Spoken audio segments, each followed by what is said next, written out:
Hi, good evening everyone. Happy Raksha Bandhan to everyone. చాలా రోజులు అయింది. మొదటి నుంచి కూడా ఈ ఈవీఎం అవకతవకల మీద, ఈవీఎంలో జరుగుతున్న పొరపాట్ల మీద నేను మాట్లాడుతూనే వచ్చాను.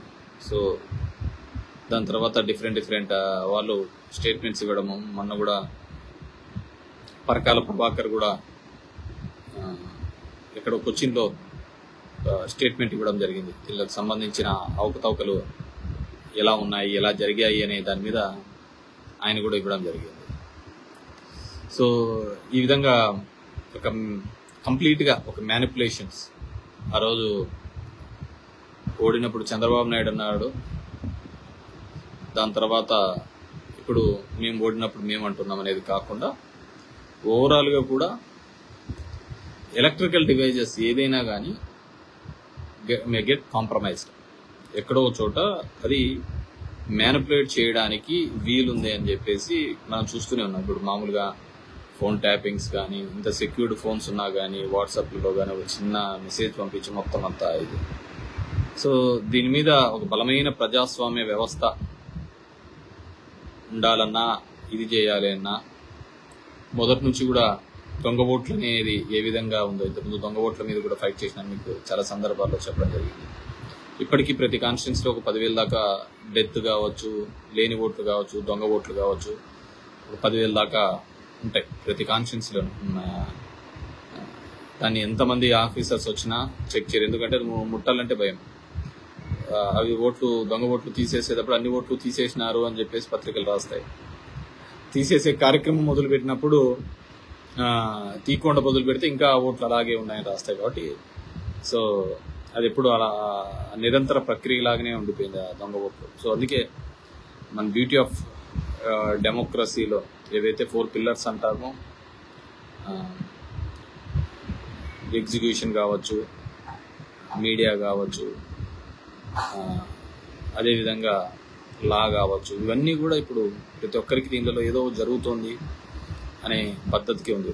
పొలిటికల్గా కావచ్చు, చట్టాలు చేసే దాంట్లో, దానిని ఎగ్జిక్యూట్ చేసే దాంట్లో అవి సరిగ్గా ఉన్నాయా లేవా అని మానిటర్ చేసే మీడియాలో కావచ్చు, తప్పులు జరిగినప్పుడు దాన్ని ఇది చేసే న్యాయ వ్యవస్థలు కావచ్చు, ప్రతి చోట ఒక డివిజన్ అనేది రావడం జరిగింది అనమాట. సో అది మనము ప్రాక్టికల్గా చూస్తాం. సరే, ఈరోజు నేను ముఖ్యంగా పెట్టిన వివిధ అంశాల మీద నా వీడియో ఏంటంటే, ఒకటి రీకౌంటింగ్.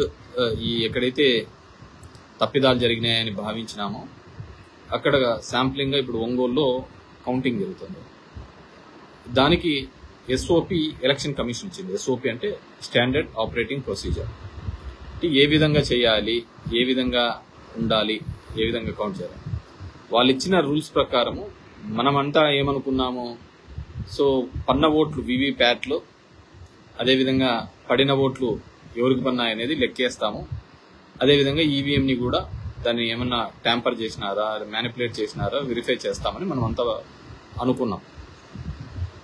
కానీ ఈరోజు అక్కడికి పోతే తెలిసినది ఏంటంటే, అక్కడ ఏ ఓట్లు కూడా గతంలో పన్న ఓట్లు కావచ్చు ఇవి కానీ లెక్కించరంట.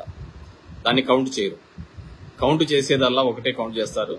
అది ఏంది కౌంట్ చేస్తారు అంటే, ఆ వీవీప్యాట్లన్నీ ఇప్పటికే తీసేసినారు. ఏ పార్టీకి ఎన్ని పన్నాయి అనేది మనకు కనపడుతూ ఉంటుంది కదా, అవన్నీ ఇప్పుడు లేవంట దాంట్లో.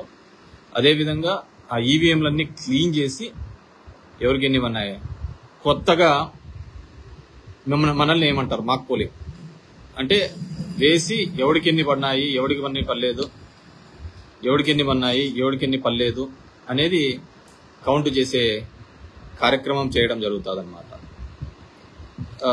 అది ఎట్లుంటుందంటే, మామూలుగా ఏదైనా ఒక హుండీలో ఎంత డబ్బులు ఉన్నాయి ఎంచమంటే, ఆ హుండీలో డబ్బులన్నీ దోచేసుకున్న తర్వాత ఇప్పుడు అందరూ డబ్బులు వేయండి, ఈ డబ్బులంతా మేము ఎంచుతాము అన్నట్టుగా ఉంది. ఇప్పుడు కౌంట్ అది కాదు కదా. కౌంట్ చేయాల్సింది ఏంది, అందరికీ ఉన్న అనుమానాలు ఏంది. ఇప్పుడు నేను ఒక్కనే మాట్లాడడం కాదు, చాలా మంది ప్రముఖులు మాట్లాడినారు, దేశవ్యాప్తంగా లీడర్స్ అందరూ కూడా మాట్లాడుతున్నారు. ప్రతి ఒక్కరికి ఉన్న అనుమానం, ఎందుకంటే మన దగ్గరికి వస్తున్నారు, చాలా మంది దగ్గరికి వస్తున్నారు. మేము వేసాము ఎక్కడికి పోయినాయి ఓట్లు అనేది ప్రతి ఒక్కరికి ఉన్న ఆలోచన విధానం అన్నమాట. సో అందరికీ ఆ డౌట్ ఉన్నప్పుడు ఖచ్చితంగా దాని మీద క్లియర్ చేయాల్సిన అవసరం ఉంది. ఇప్పటికీ ఫామ్ 20s స్టేట్ ఎలక్షన్ మన ఆంధ్రప్రదేశ్ సంబంధించి ఎమ్మెల్యే ఎలక్షన్లకు సంబంధించి ఇంకా ఇంతవరకు కూడా అప్లోడ్ చేయలేదు. స్టేట్ ఎలక్షన్ ఇంతవరకు ఫామ్ 20s అప్లోడ్ చేయలేదు. ఇది నిజంగా అది చేస్తే పోలైన ఓట్లెన్ని, కౌంట్ అయిన ఓట్లెన్ని అనేది క్లియర్ కట్ గా తెలుస్తాయి అన్నమాట. కానీ అది ఆ విధంగా ఇంకా ఇంతవరకు జరగలేదు. అది ఎందుకు చేయలేదు, ఎలక్షన్ కమిషన్ మామూలుగా విత్ ఇన్ మంత్ లోపల చేయాలన్నమాట. అది ఇంతవరకు చేయలేదు. ఎందుకు చేయలేదు కూడా తెలియని విషయం, వన్ ఇష్యూ. సో ఇప్పుడు ఒంగోలులో జరుగుతున్నది, అక్కడ వాళ్ళకి ఇచ్చినది ఏంటంటే ఏ ఓట్లు ఏ దానికి పన్నాయి అనేది ఇప్పుడు వెరిఫై చేయరంట. ఆ వివి ప్యాట్లను కూడా కౌంట్ చేయరంట. వాళ్ళు ఇప్పుడు మొత్తం అన్ని క్లియర్ చేసినారు. ఎందుకంటే నాకు తెలిసే అయిపోయిన 15 రోజులకో 20 రోజులకో ఎలక్షన్ కమిషన్ ఒక ఆర్డర్ ఇచ్చింది. ఏం ఆర్డర్ ఇచ్చింది అంటే మొత్తం వివి ప్యాట్లన్నీ కూడా ఉండేటివన్నీ కూడా బర్న్ చేయండి, అన్ని క్లియర్ చేయండి అని చెప్పేసి నాకు తెలిసి మా జిల్లాలోని మా ధర్మవరంలో అయితే ఇప్పటికే బెంగళూరు కూడా వెళ్ళిపోయినాయి ఆ ఈవీఎంస్ అన్ని కూడా, అన్నింటినీ కూడా పంపించినారు. ఇంకా చేసేది ఏంది లేదు. సో అదే పనిగా ఇట్స్ డిలే ప్రాసెస్ చేయన్నారు ప్రతి ఒక్కరికి ఉన్నట్టుగానే. సో దీంట్లో క్లియర్ కట్ గా చేయడం జరిగింది. బాలినేని శ్రీనివాస్ రెడ్డి గారు ఇప్పటికే హైకోర్టుకు కూడా పోవడం జరిగింది. పోయి ఇది మేము అడిగినది ఇది కాదు, సుప్రీంకోర్టు ఇచ్చిన మార్గదర్శకాలు వేరు, వీళ్ళు ఇస్తున్న స్టాండర్డ్ ఆపరేటింగ్ ప్రొసీజర్స్ వేరు అనే దాని మీద వాళ్ళు కూడా లీగల్ గా ప్రొసీడింగ్ కావడానికి వెళ్ళడం జరిగింది. ఈ రోజు ఉండాల్సింది అది రేపటికి డిస్పోజ్ కావడం జరిగింది.